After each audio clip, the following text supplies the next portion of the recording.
barquito de papel, sin nombre, sin patrón y sin bandera. En Radio Nuevo Mundo, 930 amplitud modulada, y por el www.radionuevomundo.cl presentamos el programa Barco de Papel, un espacio que aborda la literatura desde todas las esquinas del arte.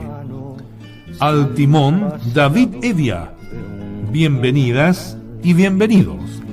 Cuando el canal era un río, cuando el estanque era el mar y navegar. Amigas y amigos de Radio Nuevo Mundo, tengan ustedes muy buenas tardes. Damos comienzo aquí a una nueva emisión de Barco de Papel, un espacio de difusión cultural que sigue la travesía de la literatura por los más diversos rincones del mundo y de la creación. Aquí las letras avisoran su horizonte entre autores, libros y melodías cuyo oleaje lleva a puerto la creación de mujeres y hombres. La ruta de hoy nos hará desembarcar en la voz del narrador y poeta Nicomedes Guzmán, para arribar luego a una interesante conversación con su hijo Pablo Vázquez, recorrer con una musa los textos de la Gaceta Leucade y pasar revista a la actualidad literaria. Doña Auristela es una especie de fiera caprichosa e indomable. Amiga de ciertas autoridades, no considera circunstancias ni atiende al sentido humano cuando se propone desalojar a los arrendatarios.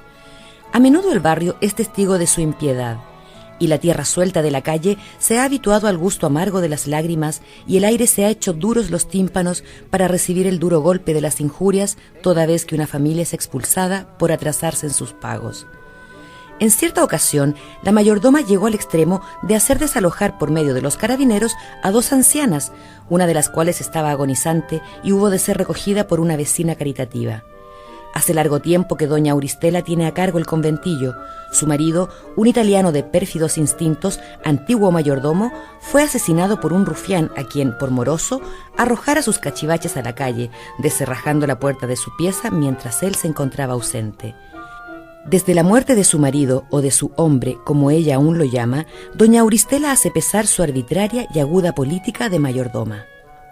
Un conventillo del Santiago de principios del siglo XX es el escenario para el desarrollo de Los Hombres Oscuros, la primera novela de Nicomedes Guzmán, aparecida en 1939, en la que su protagonista, Pablo Acevedo, un joven y solitario lustrabotas, relata las alegrías y penurias de los hacinados habitantes del lugar. Nacido en Santiago en 1914, como Óscar Nicomedes Vázquez Guzmán, fue hijo de Nicomedes Vázquez Arzola, maquinista tranviario y heladero ambulante, y de Rosa Guzmán Acevedo, obrera doméstica, tal como el autor consigna en la dedicatoria que a ellos realiza en el citado volumen. Sus primeros años transcurren en el barrio Club Hípico y su adolescencia en Cayo Mapocho, lugar que lo impregna de experiencias que plasmaría luego en sus obras. Realiza sus estudios primarios en una escuela pública de la avenida Camin, en los alrededores de un antiguo depósito de tranvías.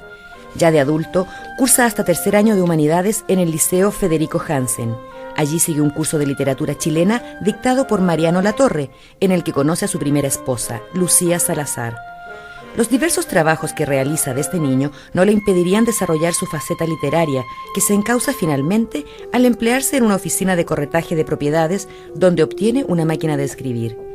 Sus primeros escritos, enviados a una revista infantil, no llegan a ser publicados, pero esto no es motivo para que Óscar Nicomedes desista de sus afanes literarios.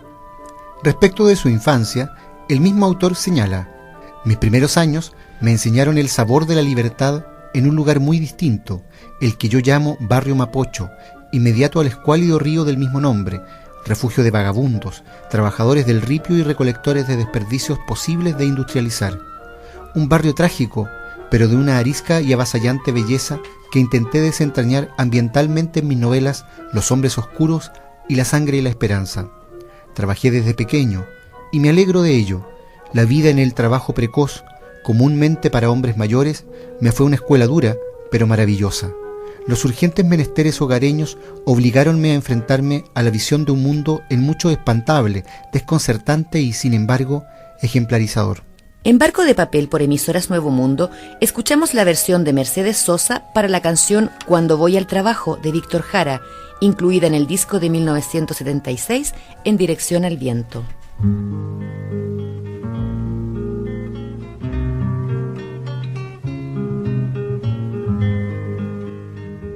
En Barco de Papel navegamos por las letras de los más grandes exponentes de la literatura universal. Cuando voy al trabajo, pienso en ti por las calles del barrio. Pienso en ti cuando miro los rostros tras el vidrio empañado, sin saber quiénes son, dónde van. Pienso en ti, mi vida, pienso en ti, compañera de mis días y del porvenir, de las horas amargas y la dicha de poder vivir, laborando el comienzo de una historia sin saber el fin. Cuando el turno termina y la tarde va estirando su sombra por el tijeral, y al volver de la obra, discutiendo entre amigos, razonando cuestiones de este tiempo y destino, pienso en ti, mi vida, pienso en ti, compañera de mis días y del porvenir, de las horas amargas y la dicha de poder vivir, laborando al comienzo de una historia sin saber el fin. Cuando llego a la casa y estás ahí y amarrados los sueños,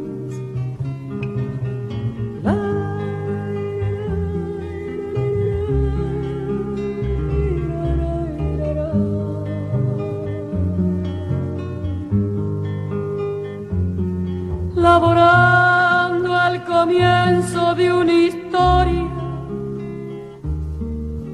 sin saber el fin.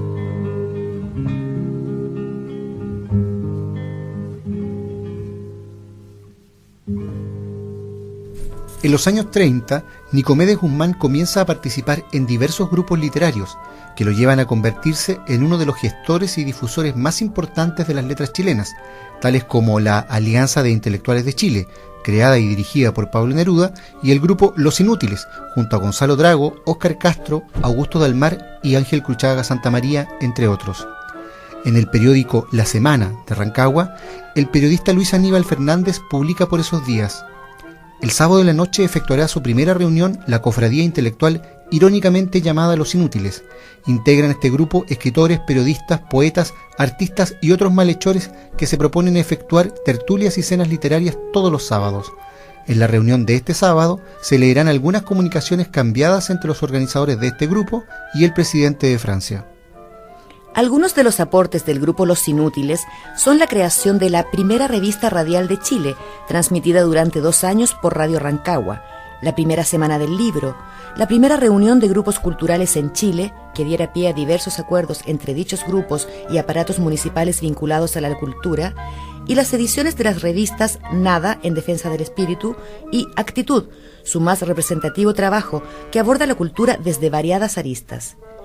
La organización frecuente de charlas, exposiciones, lanzamientos y estrenos de obras de distintas disciplinas dan a este grupo un lugar destacado en el desarrollo del debate de las ideas en el país. Desde finales de la década del 30, trabaja en el Departamento de Difusión del Ministerio del Trabajo y realiza colaboraciones con el diario El Siglo. La temática y el tratamiento dado a su ópera prima Los Hombres Oscuros circunscriben a Guzmán en lo que se conoció como la generación literaria del 38, movimiento sensible a la contingencia social y política de la época, que adscribe al movimiento de masas que da origen al Frente Popular. En su libro Historia de la literatura chilena, Hugo Montes señala: no se trata ahora de una recreación estética de un ambiente de autenticidad discutible, sino de un hondo hurgar en busca de las causas infraestructurales que originan el proceso que angustia y oprime a las clases desposeídas o a grupos laborantes. Este naturalismo proletario, esta verdadera épica social, como alguien señaló, produjo una ansia apasionada de cambiar la vida nacional, de dar al obrero y al campesino un sitio de dignidad. Y así vemos el nacimiento de una literatura de mayor resonancia vital, que no gira en torno al paisaje, sino al hombre comunitario. Fue en aquel instante cuando vi al padre de Zorobabel saltar y colgarse del cuerpo de uno de los lanceros, derribándolo de la cabalgadura. En el suelo, sobre el ripio mojado, la lucha no duró un segundo. Una lanza lo ultimó al primer puntazo. Y allí quedó su cuerpo, sangrante, palpitante aún, junto al del soldado caído, aplastado por las patas de las bestias acesantes.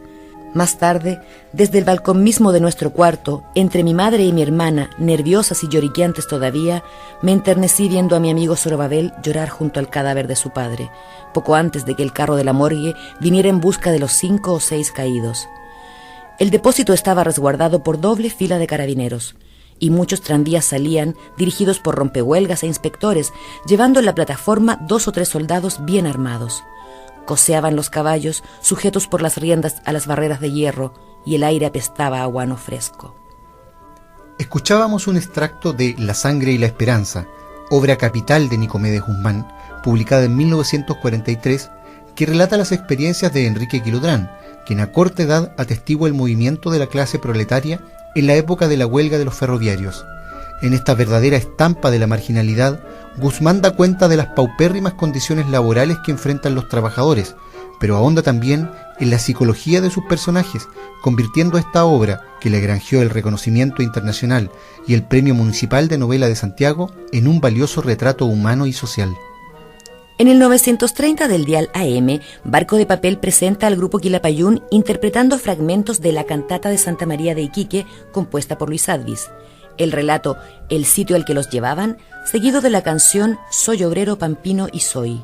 El sitio al que los llevaban era una escuela vacía, y la escuela se llamaba Santa María. Dejaron a los obreros, los dejaron con sonrisas. Que esperaran, les dijeron, solo unos días. Los hombres se confiaron, no les faltaba paciencia, ya que habían esperado la vida entera. 7 días esperaron, pero qué infierno se vuelven cuando el pan se está jugando con la muerte. Obrero siempre es peligro, precaverse es necesario. Así el estado de sitio fue declarado. El aire trajo un anuncio, se oía tambor ausente. Era el día 21 de diciembre. En Barco de Papel llegamos al puerto de las más bellas páginas de nuestros escritores y artistas.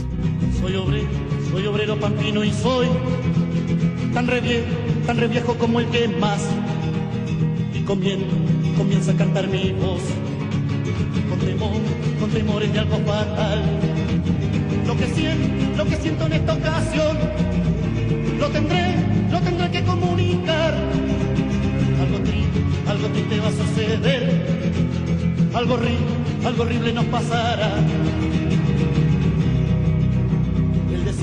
El desierto me ha sido infiel, solo tierra, cascada y sal, piedra amarga de mi dolor,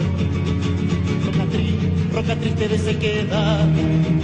Ya no siento más que mudez y agonía de soledad. Solo ruinas de ingratitud y recuerdos que hacen llorar. no hay que temer. Lo he aprendido ya con la edad, pero adentro siento un amor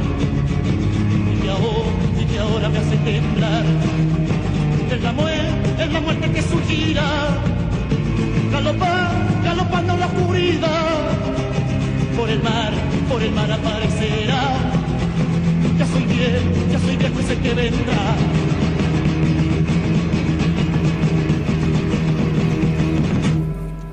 Nicomedes Guzmán fue un hombre estudioso de la literatura e inquieto buscador de nuevos talentos en las letras chilenas.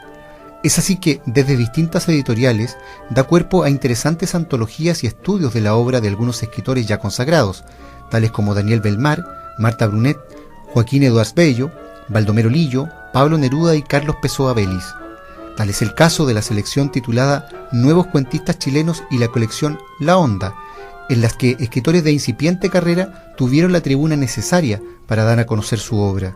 Entre ellos se cuenta Francisco Coloane, Gonzalo Drago, Mario Bahamonde y Baltasar Castro.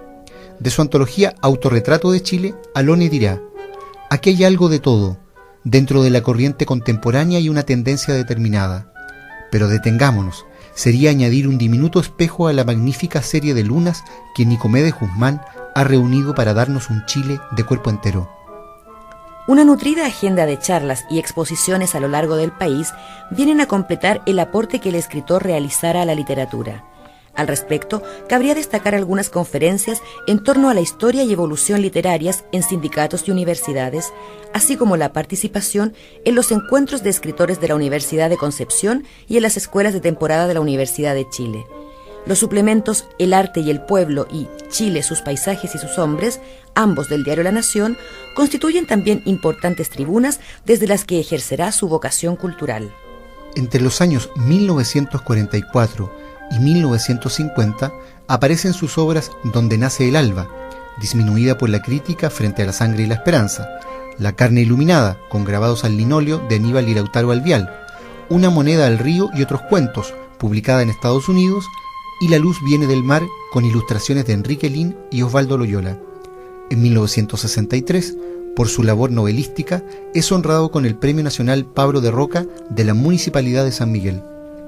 Cuando era serio candidato al Premio Nacional de Literatura, Nicomedes Guzmán falleció en la asistencia pública el 26 de junio de 1964, un día después de cumplir 50 años. Sus restos fueron velados en la Sociedad de Escritores de Chile, recibiendo honores del mundo intelectual y académico. A sus funerales asistió el entonces candidato a la presidencia, Salvador Allende Gossens. Como muchas de las obras de la llamada novela social, su trabajo fue proscrito por la dictadura militar, quedando en un relativo olvido, del que se le intenta resarcir con nuevas ediciones realizadas por editoriales chilenas a punto de cumplirse 100 años de su nacimiento y 50 de su muerte. Amigo y camarada, sus cercanos reconocieron en él, además del talento, a un hombre generoso, comprometido y orgulloso de su origen proletario, que vio en la literatura una herramienta necesaria para el avance hacia una sociedad más igualitaria. En Barco de Papel de Radio Nuevo Mundo hemos sorprendido a un nuevo polizón. Lo subimos a cubierta y conversamos sobre Nicomedes Guzmán con Pablo Vázquez, su hijo. Don Pablo, estamos acá en Barco de Papel por Radio Nuevo Mundo hablando sobre la vida y obra de Nicomedes Guzmán, su padre. Para partir, me gustaría preguntarle, a propósito de lo que él dice en el libro de cuentos Una moneda al río y otros cuentos del año 1954, y es que, como la mayoría de los escritores de su patria, dice Nicomedes, él trabaja en lo que se puede durante el día para dedicarle a la creación aquellos instantes que son para la familia, para la lectura, para el estudio. Desde esta perspectiva, ¿cómo vio usted de niño esta labor de escritor de su padre? Bueno, primero debo decir de que cuando él murió, el año 64, mi padre, yo tenía 14 años. Es decir, yo viví la vida de niño, a su lado, digamos. Ahora, él pasaba no mucho en la casa, debido precisamente a esto, que él tenía que trabajar en ese tiempo, en esos años, en el Ministerio de Educación, en el Departamento de Cultura y Publicaciones, Y además tenía convenios con Ferrocarriles de Chile, con LAN Chile, que lo hacía viajar por distintos lugares del país. Tuvo la oportunidad de conocer a Guayasamín en Quito. También estuvo en Ecuador, sí, pero siempre andaba preocupado de nosotros. Y cuando estaba en la casa, yo recibí muy de cerca, yo era el más chico del conjunto de mis hermanos, por lo tanto recibí muy de cerca el cariño de él. Y él nos trataba de integrar en su vida profesional. Por ejemplo, tengo la experiencia que él nos llevó a mi hermano Darío y yo, que éramos los menores, nos llevó a su primer taller de escritores en la Universidad de Concepción. La universidad le pagaba el pasaje y le pagaba la estadía allá y todo lo que correspondía por estar esos días en el taller nacional de escritores, que fue el primero. Pero él nos llevó a nosotros. Por el costo del hotel, contrató una pensión y pudimos alojarnos los tres. Ya. Yo desde chico tuve la oportunidad de conocer el olor a imprenta, porque él trabajaba en los diarios, y también él conocía a varios personajes muy importantes de la literatura chilena y del arte chileno, por ejemplo Pablo Neruda y Violeta Parra. De alguna manera él los integraba, los hacía participar a la familia, a los hijos, de su labor, digamos, como escritor. Sí, por supuesto, y como sí, estábamos involucrados derechamente. Bueno, de hecho toda su obra no es más que la vida que él vivió. Exactamente. Y la relató con el arte que él disponía, con la calidad y con el dominio del lenguaje que él tenía, con la calidad de su poesía. Además de esta labor como difusor, él debió haber dedicado también mucho tiempo al estudio, autodidacta, ¿cierto? Como fue su formación. Eso también se hace notar al interior de la vida familiar. Por supuesto, ¿no? Él, por ejemplo, en el barrio, nosotros vivíamos en la población del Polígono, en Quinta Normal, y nosotros llevamos la vida de niños. Y, por ejemplo, teníamos un amigo que pasaba todos los días por el barrio vendiendo verdura con un canasto. Y en una ocasión siempre jugábamos una pichanga de fútbol y nosotros le decíamos el pate fierro a él. Y en una oportunidad nosotros íbamos a empezar la pichanga y mi padre salió a la puerta de la casa y llamó a este muchacho y le dijo que quería hablar con él. Y el niño le dijo, no, tengo que salir rápido, ya perdí mucho tiempo aquí con esta pichanga y tengo que irme a vender la verdura, tengo lleno el canasto y no he vendido nada. Y él le dijo, no, yo te compro la... Y no es que mi padre le sobrara el dinero para poder comprarle toda la verdura, simplemente era para facilitarle las cosas y él poder conocerlo. Pues, y estuvo horas con él, conociendo de su vida, de sus padres, qué es lo que hacía. Claro, típicamente en la puerta de la casa siempre se paraba el organillero, que fue otro personaje que él relató en sus crónicas en El Siglo, en Última Hora, en Revista Vistazo. Bueno, por eso es que conocía muy de cerca a todos los personajes de Chile. Ya. Con respecto a eso, don Pablo, y por la labor de difusor cultural, ¿cierto? Colaborador del Siglo, funcionario del Departamento de Cultura del Ministerio de Educación, ¿cierto? Participante junto a Óscar Castro de este grupo literario llamado Los Inútiles. Sí. ¿Cómo vio usted de niño la relación y cómo la ve ahora que él tuvo con los escritores de su generación, la generación literaria del 38? Bueno, yo, desde mi condición de hijo de él, yo veía todo eso desde mi casa, y desde mis trajines normales como niño, entre mis juegos, entre mis idas a la escuela Salvador Sanfuentes. Ahí en medio siempre estaba mi padre. Entonces, en el colegio donde yo estaba el profesor de dibujo, era Hernán Loyola, que fue quien colaboró con él en varios dibujos de portadas de sus libros. Estaba en Ancaña un poeta, en la Munati estaba Hernán de la Vega con mi hermano. Entonces vivíamos cerca de eso, y a la casa siempre él llegaba con sus amigos. Recuerdo a Mario Ferrero, recuerdo a Marino Muñoz Lago, un poeta de Punta Arenas, recuerdo a Juan Godoy, recuerdo a Luis Sánchez Latorre, recuerdo a Julio Moncada, recuerdo a Francisco Coloane, que cuando yo era niño él era amigo de ellos, de su padre. Homero Bascuñán, que fue compadre de él, Jacobo Danque, que también fue compadre de él, ambos padrino mío, y el otro el padrino de una hermana mía. Ya. En el prólogo del libro de poesía La ceniza y el sueño, Neruda dice: cuando Nicomedes Guzmán descargó sus libros tremendos, la balanza se vino abajo, porque nunca recibió un saco tan verdadero.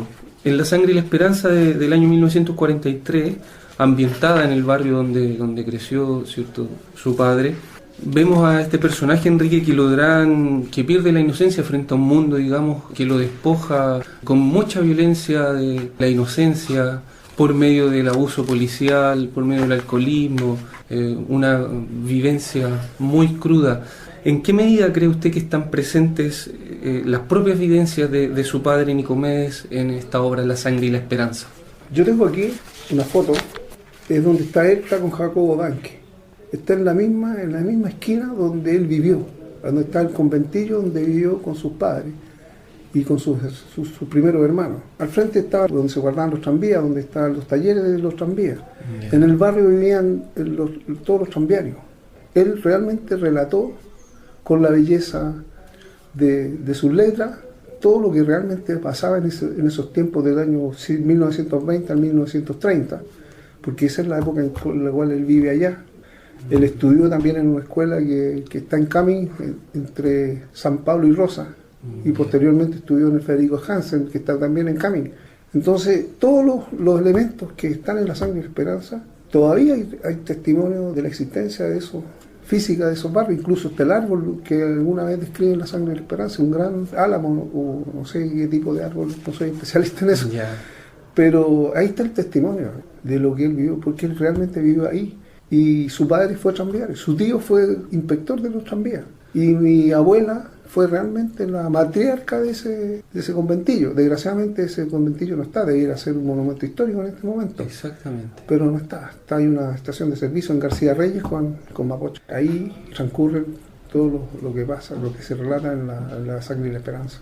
Una realidad de la que él se apropia, digamos, con mucha autoridad y desenvoltura, además de pertenecer a una generación que comienza a relatar ya un paisaje humano, digamos, más allá del entorno, digamos, del paisajismo, el paisaje interior, del dolor, digamos, frente a la injusticia, frente a una sociedad que empieza a articularse políticamente, digamos, a manifestar el descontento frente a precariedades de esta sociedad, ¿cierto? Mi padre dice, en el mismo texto que usted recordaba del libro de cuentos Una moneda al río, del año 54, dijo que la literatura tenía una responsabilidad vital, es decir, crear el clima propicio para la paz, al mejor entendimiento entre los hombres, esto a trueque de describir sus luchas, decir sus verdades, incidiendo incluso en lo que hay en los seres de corrosivo, enfrentando los aspectos de negación humana con las virtudes y defectos. Otro elemento que mi padre destaca muy bien y algo que está muy vivo y uno lo puede palpar en las familias de los desposeídos, en las familias proletarias. Mi padre en sus libros destaca los principales valores del hombre, que es la solidaridad, el cariño por el prójimo, el involucramiento con los pobres. Ahí en La Sangre y la Esperanza está el personaje del Pancandial, un señor que pasaba borracho, pero por distintos otros problemas, que él los relata muy bien. Y destacaba mi padre que la ternura es el don más varonil del hombre, es el basamento de todos los actos de la existencia. La ternura es el origen de los hombres, de los mejores méritos humanos. El trabajo mismo, sin ternura, que derive hacia la pasión, no tendría razón de ser, como el amor, como el ansia de superación. Esos eran los pensamientos de Nicomedes Guzmán cuando vivió todo eso que relató y escribió todo eso que escribió. Palabras muy inspiradas, don Pablo, que dan cuenta de una visión amplia acerca de la literatura y de la función que tiene en la sociedad. Por supuesto. Claro. Otro aspecto que creo que es necesario y muy especial de destacar de la personalidad y de la obra de Nicomedes Guzmán es el valor que él tenía en los seres humanos y particularmente en la creación y particularmente en sus colegas, en aquellos que hacían lo que él pensaba que tenía que hacer la literatura. El año 41, antes de editar La Sangre y la Esperanza, que era su segunda novela, recién había editado Los Hombres Oscuros y La Ceniza y el Sueño, un libro de poemas y un libro, una novela. Él tuvo tan impacto la calidad de su literatura que fue considerado, y él también se la jugó por eso, por promover a los escritores jóvenes. Fue director de una linda edición de muchos cuentistas el año 41 y contó con la complicidad de la editora, de modo que publicó por primera vez, por ejemplo, a Francisco Coloane, publicó por primera vez a Óscar Castro, publicó por primera vez a Reinaldo Lomboy, a Gonzalo Drago, a muchos escritores que después, junto con él, digamos, surgieron y dieron vida a esta literatura del realismo social chileno. El realismo social. O la generación del 38, la generación de los escritores proletarios, como la llama Lon Pearson, un norteamericano, estudiante castellano, que hizo su tesis con la obra de Nicomedes Guzmán. Hizo un análisis muy, muy detallado de lo que fue su vida, sus relaciones, su pensamiento, incluso escarbó en su devenir político también en mi padre. Un trabajo que de todas maneras es fuente de consulta para quienes quieran adentrarse en la obra de Nicomedes Guzmán. Hay otro hecho que para mí podría ser, sin ser especialista, que podría ser el motivo de una tesis, de investigación. Mi padre, aquí en La Sangre y la Esperanza, pone frecuentemente versos que corresponden a canciones tonadas de la época. Claro. Hay un personaje que es un médico que atendía a los tranviarios o a la gente del sector que tocaba tonadas. Entonces, en una de las reuniones de festeja con los tranviarios cuando venían de las movilizaciones, él canta una tonada y es muy, muy interesante. Dice, y la guitarra no tardó, dice el relato de La Sangre y la Esperanza. La voz del viejo doctor llenó el cuarto con notas chilenas, aleando en los versos de una tonada. El verso dice, y aquí está escrito, año 1943, yo no canto por cantar ni por tener buena voz, yo canto por quitar penas de este pobre corazón. Los dos primeros versos son del manifiesto de Víctor Jara. Exactamente. Ahora, no me cabe la menor duda que Víctor Jara leyó este libro, ¿ya? Porque era de los mismos, digamos. Claro. Seguramente esta canción, este verso es del folclore chileno. De la tradición oral. La tradición oral. La que Víctor Jara estudió, digamos, muy en profundidad antes de iniciar este camino como compositor, como creador. Claro. Y así el médico el personaje de La Sangre y la Esperanza, canta otra tonada. Dice, la mujer que quise yo se fue para no volver. Compadre, desde aquel día no pienso en ninguna mujer. Todo esto con rimas, o sea, no sé cómo se llaman estas, cuartetas, creo. Cuartetas, claro. Son cuartetas. Hace un barrido con el relato por canciones políticas. Por ejemplo, aquí hay otra que dice, batiendo su banderola roja, Rolando cantaba desgallitándose a coro con Gorky y Mara. Soy comunista acérrimo, oigo la voz triunfal que entonan los obreros, ansiosos de luchar y de luchar. Soy comunista, viva la unión social. Así. O sea, es un motivo, yo creo que es un motivo de investigación. De investigación ahí. ¿De dónde vienen estas tonadas, estas canciones? ¿Cuántas son del folclore chileno? ¿Cuántos corresponden a algún autor? El sentido que le da a esas canciones, don Nicomedes, era la vida misma. Incluso el tema del ser comunista de la época, me parece que tenía otro sentido, otro acento en la época. Si usted se fija en las monedas que existían en los años 30, incluso antes, en los años 20, si no me equivoco, abajito estaba la Villa del Martillo. Y no podríamos decir de que la nación chilena, la República de Chile, era una nación comunista, ni menos socialista.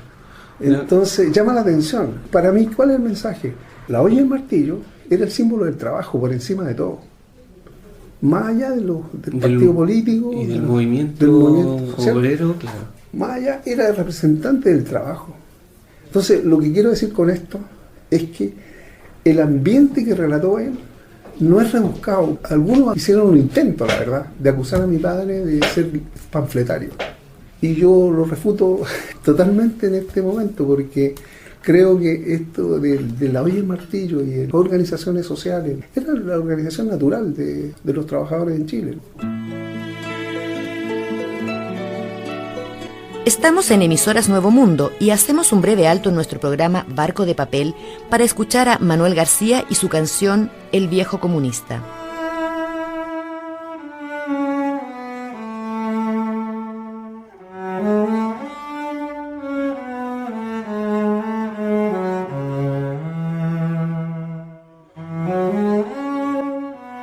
Barco de Papel leva anclas para seguir la travesía de la novela, el cuento, la dramaturgia y la poesía. Un viejo que fuera comunista se sienta a fumar la tarde entera, mientras buena lluvia cae afuera, con voz desnuda el viejo piensa, porque coinciden en su ventana palomas grises con la pena que fumara, palomas grises con la pena que fumara.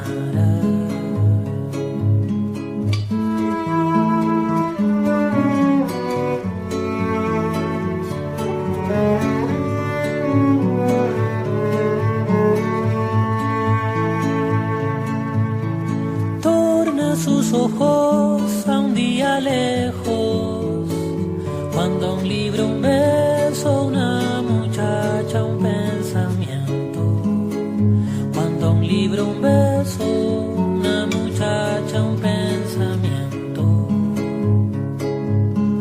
cree que ya nada lo sorprende, que seguro de espanto desgastó el llanto, seguro de espanto desgastó el llanto.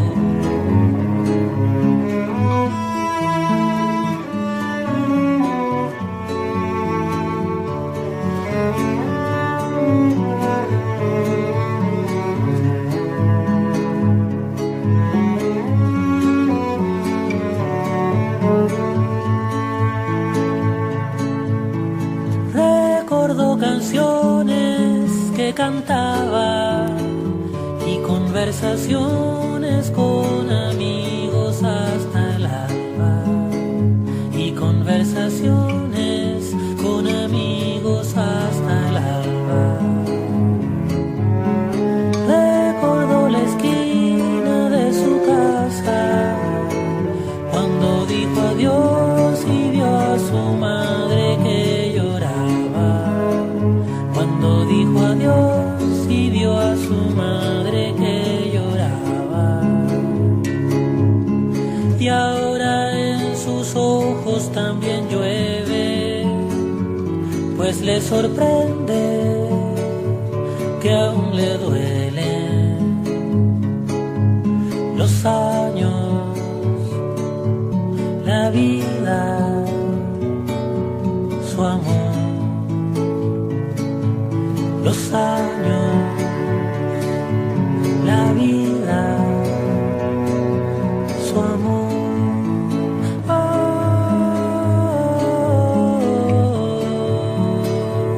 Aún le duele. Aún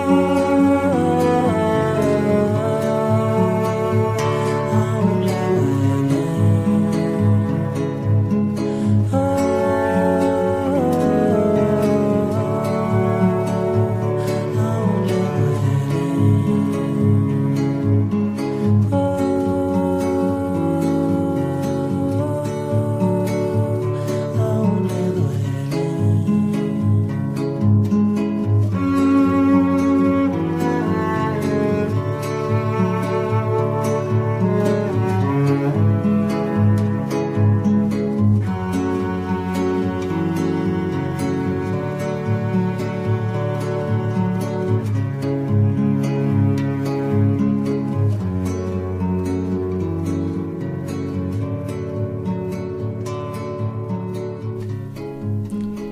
En Radio Nuevo Mundo presentamos la segunda parte de nuestra conversación con Pablo Vázquez en torno a la obra de Nicomedes Guzmán. Don Pablo, hemos hablado de este ambiente en el que se desarrolla La Sangre y la Esperanza, una época anterior a la que vivió su padre, o la época que vivió él de infancia. Como niño. Como niño, exactamente. Sí. El siglo XX parte con un movimiento, digamos, social que empieza a ascender, ¿cierto? Y con una oligarquía que va decayendo. Tenemos el inicio de la Primera Guerra Mundial, la invención del salitre sintético, la crisis económica del año 29.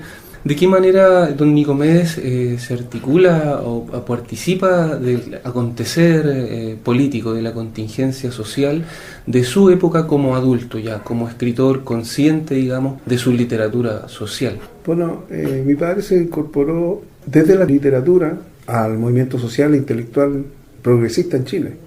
Él perteneció, de acuerdo a lo que relata Homero Bascuñán en alguna entrevista que dio a un investigador, que ellos fundaron, digamos, el Partido Nacional Revolucionario, que era un partido que buscaba la conquista de un mundo mejor para los trabajadores. Ese era el sentido que tenía ese partido. Pero tuvo una efímera vida, no participó en ninguna elección parlamentaria, era muy chico, era más bien intelectuales, amigos de ellos, incipientes en ese momento, inquietos por la situación social.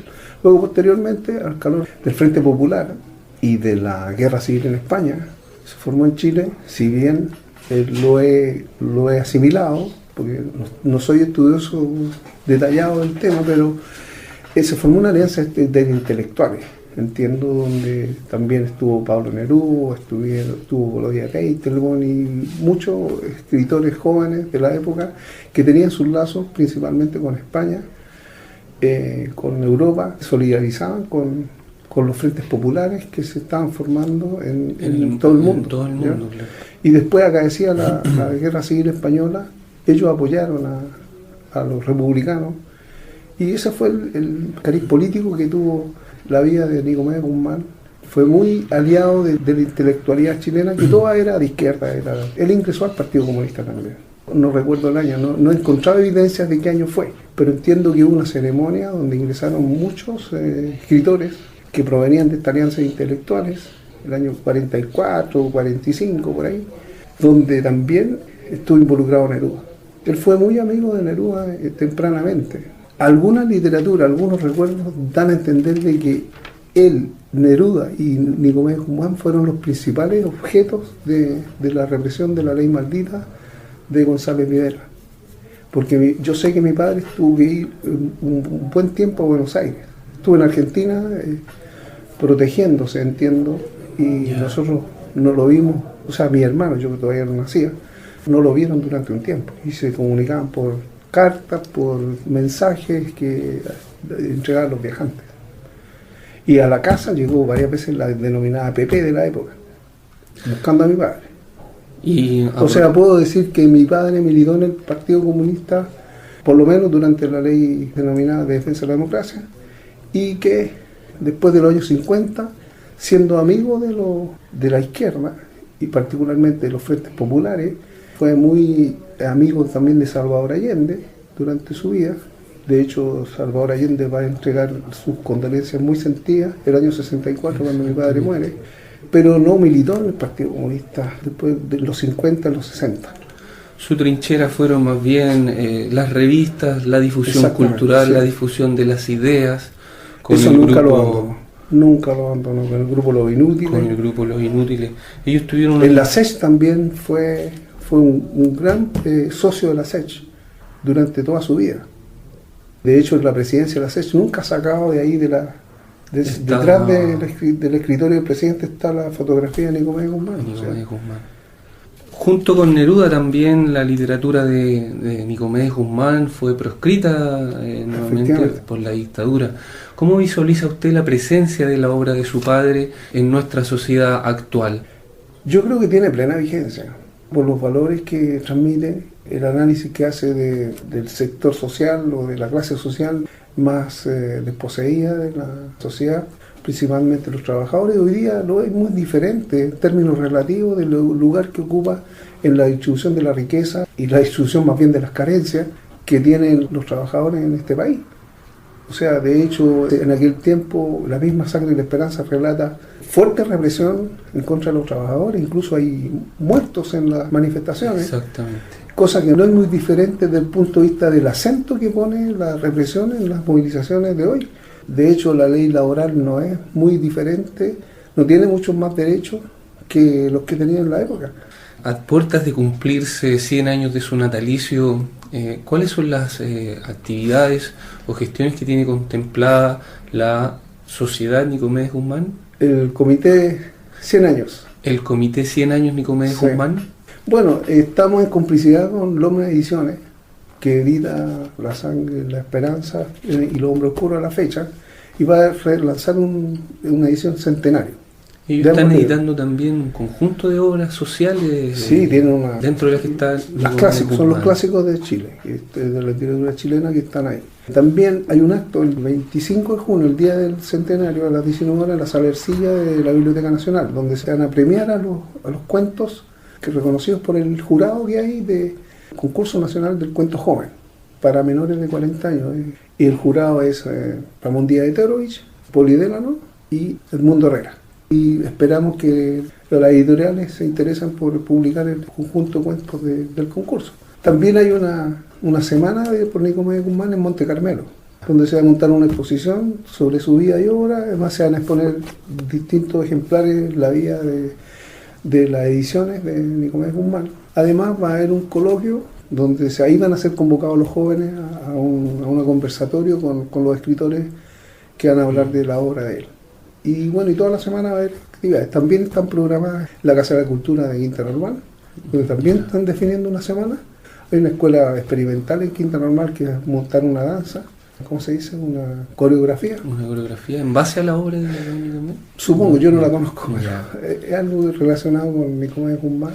Va a haber una exposición también de él en la casona Dubois de Quinta Normal, que es una casona muy bonita. Bueno, y Quinta Normal fue la comuna de Nicomedes Guzmán, donde escribió todas sus obras, así que con mayor razón. Una obra que sin duda vamos a estar reflexionando y reinterpretando por muchos años. En Barco de Papel, don Pablo, vamos a estar atentos a las actividades que se estén realizando en torno a la obra y a la vida de don Nicomedes Guzmán. A nombre de Barco de Papel y de Radio Nuevo Mundo, yo quisiera agradecerle esta entrevista.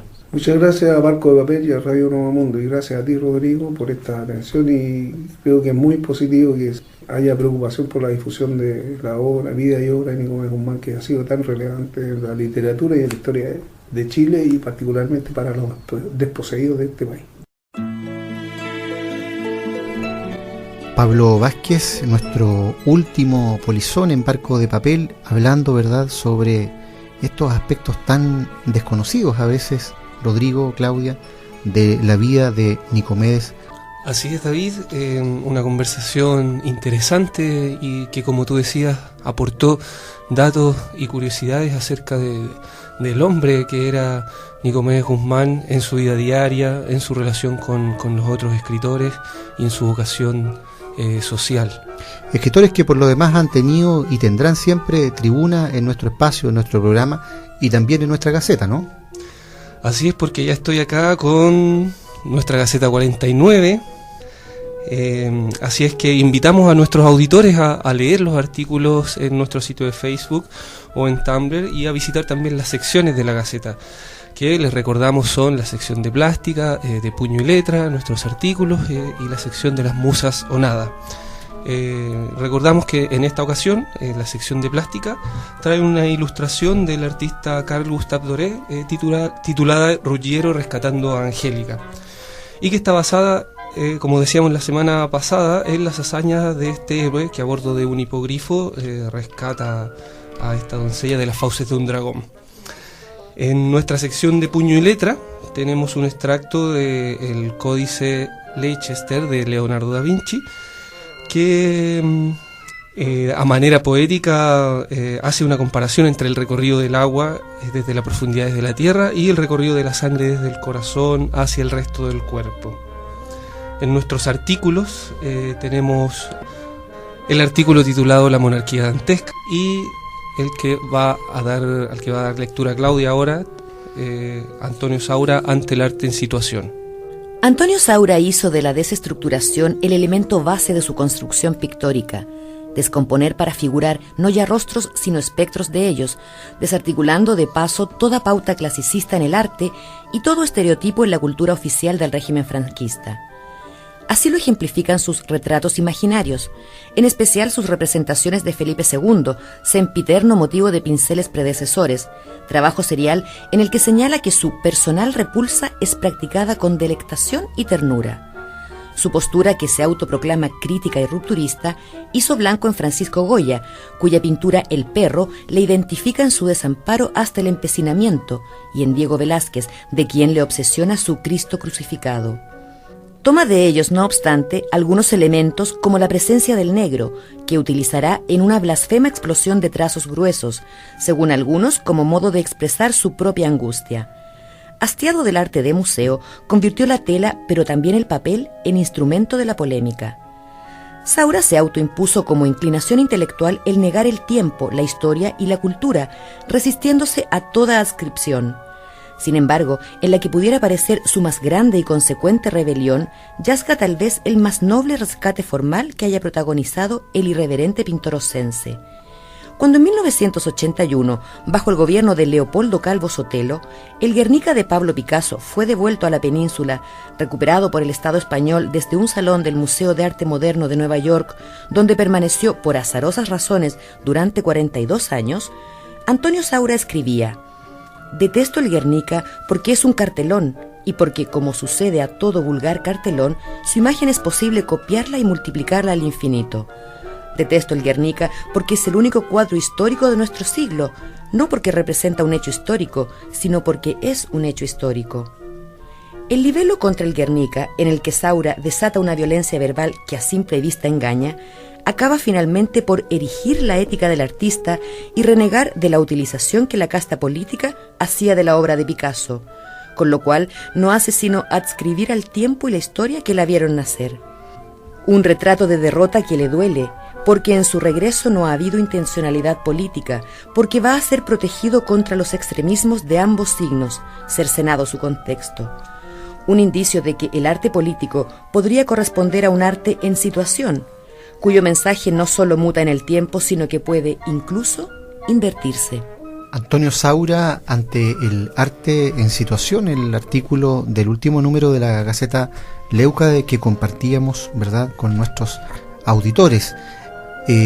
Esta obra, ¿verdad?, nos sitúa en el plano de la estética y el arte en general, y ese arte, en lo que a literatura respecta, nos ha dado una sorpresa por partida doble, Rodrigo. Están apareciendo obras inéditas de emblemáticos escritores.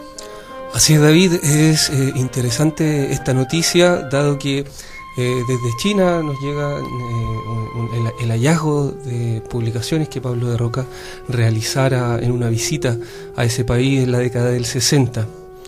Y por otro lado, el hallazgo también de un documento inédito de Borges en la Biblioteca Nacional de Buenos Aires, si no me equivoco. En Estados Unidos fue encontrado, la verdad, el último documento de Borges por un investigador en literatura de origen peruano, Ignacio Hurtado, y la verdad es que se trata de un texto que daría origen a una novela que estaba comenzando a escribir Borges. En este trabajo que ha hecho un grupo de amigos y familiares, ¿verdad?, incluida su viuda, para rescatar la obra de Borges, de pronto aparece este trabajo inédito que seguramente va a dar mucho que hablar cuando se desclasifique, porque una cosa es hallarlo y otra cosa es que podamos verlo alguna vez impreso, ¿verdad?, y poder compartir con los auditores, ya que aquí le hemos dedicado programas a Jorge Luis Borges. ¿De qué se trata efectivamente este, al menos aparente, comienzo de una nueva novela?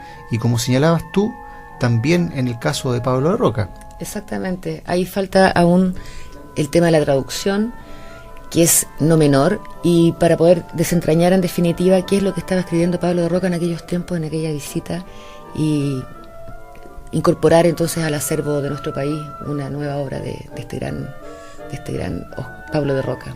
Pablo de Roca tenía en casa de uno de sus fieles amigos, el poeta y escritor, profesor de literatura Naín Nómez, que también ha sido polizonte del Barco de Papel, una caja con copias de este material que ahora se ha encontrado en su versión original, que nunca había sido traducido al castellano y que ahora tiene enfrascado a un grupo, ¿verdad?, dedicado justamente a esa tarea filológica, un cuaderno que incluye también un grupo de poemas octosílabos de carácter bastante popular, por lo que anticipa el mismo Naín Nómez.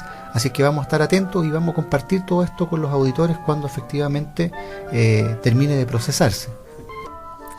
Despedimos esta nueva emisión del programa Barco de Papel, producido por el equipo editorial de la Gaceta Leucade. En los mandos técnicos, Daniel Bravo Muñoz. En la conducción, Rodrigo Díaz, Claudia Carmona y David Evia. Nuestra ruta volverá a estar al aire el próximo jueves, a las 14 horas en Radio Nuevo Mundo. Muchas gracias y hasta entonces. Hasta pronto. Buenas tardes.